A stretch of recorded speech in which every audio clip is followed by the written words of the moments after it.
Welcome to Present Poetry. I'm your host, Erin Crittenden, and all poems within this podcast are either public domain or used with permission from the author or the author's estate. It's a fun time for poetry lovers of all ages, so sit back, relax, and get ready to hear some poems of the past and the present.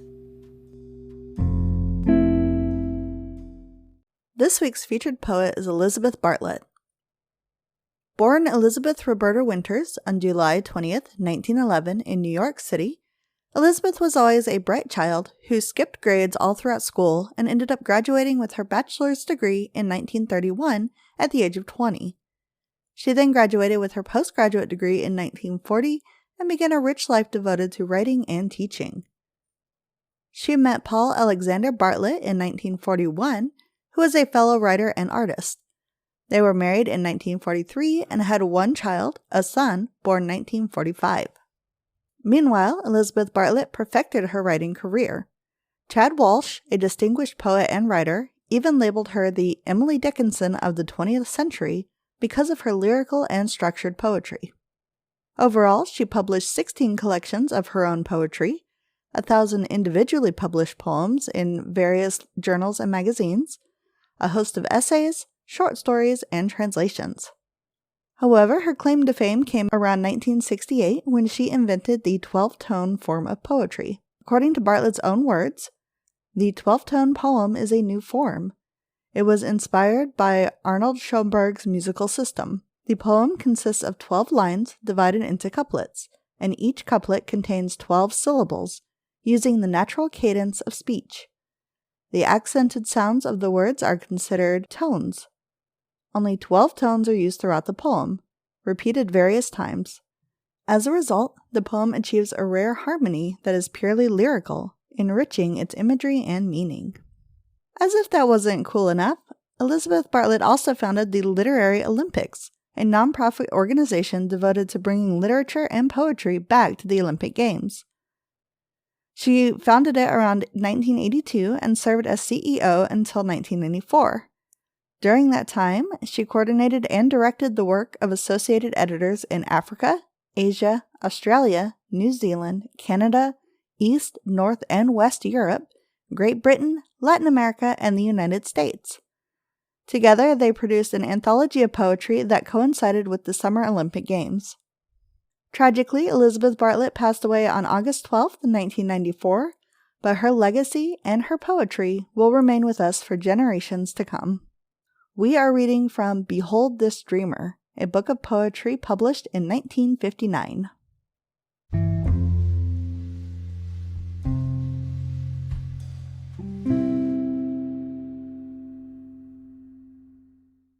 This poem is called Vision. I, center of the universe, whose pupil is the world, teach us to see the light, embracing night. Between the sunset and the dawn, to see the unicorn within that crystal ball of pure recall. Where time is an iris mirror, a pointillated blur of image and form caught in its storm. With every moment held inside the frame of canvas mind, forever captive, stilled, motion fulfilled. Where memory and dream evoke the future like a window, made of stained glass, one cast from the fractured past.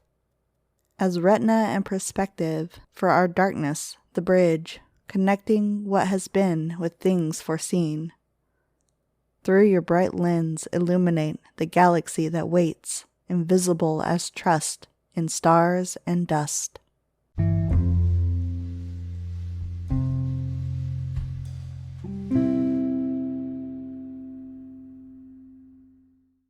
This poem is called The Poet's Dream.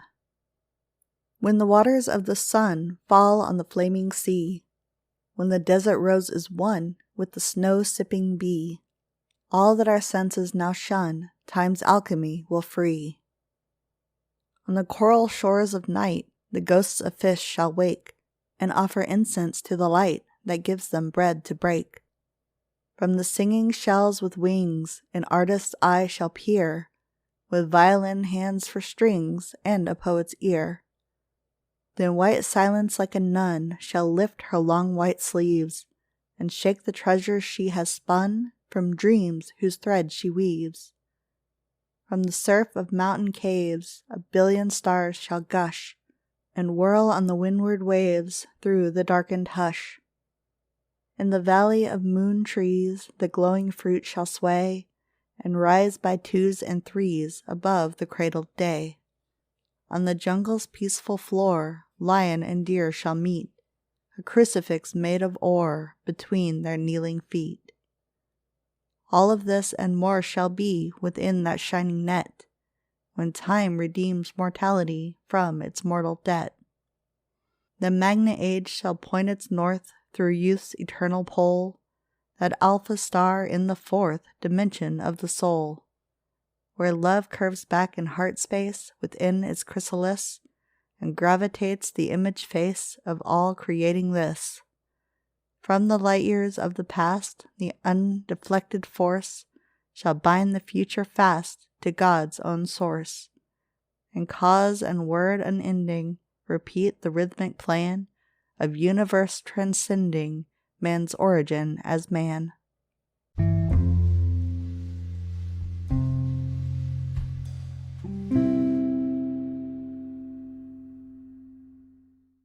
This poem is called In His Image.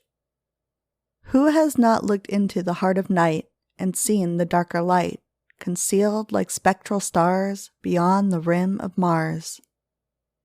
Who has not listened to the sound of mind and heard the silence wind like rivers underground out to a sea profound, has only eyes and ears?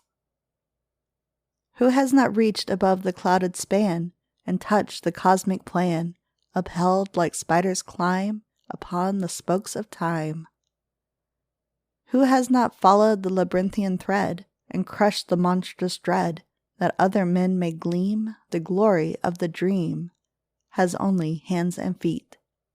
Who has not lived within his hour of space and etched it with his face, as portrait of the sun reflects the solar one, is only shape and dust?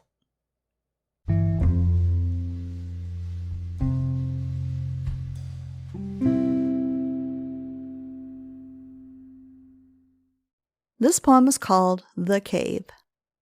Drop by drop the earth is born, a billion years from dark to dawn.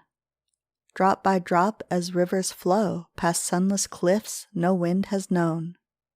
Where no grass blows and no birds sing, their time drips slow and patient clings. Drop by drop till waterfalls all turn to stone. Here new stars form and mountains rise, clear of the storms that twist the skies. Drop by drop while caverns tall carve crystal bones. What dreams lie walled within this night? What shape shall crawl up to the light? Drop by drop a silence grows inside its vault of carbon snow. When glaciers halt before no zones, when both the poles at last are one, drop by drop the dawn shall come, a billion years from cave to sun.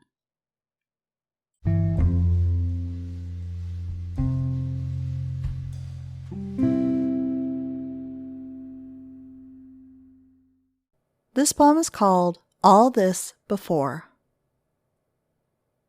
I raced, I rushed, I ran to catch the empty hand of time, before the wind, the blowing wind, this breathless gift.